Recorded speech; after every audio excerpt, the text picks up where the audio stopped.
Я Харасов Анас Амирович, заслуженный художник Башкортостана, преподаватель Горного университета, член Союза художников России.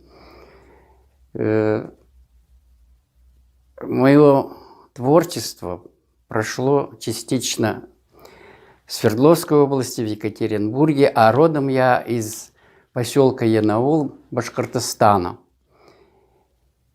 В честь юбилея 30-летнего Республики Башкортостан я хочу поздравить всех земляков с праздником, пожелать им процветания и процветания Башкирии, родной Башкирии.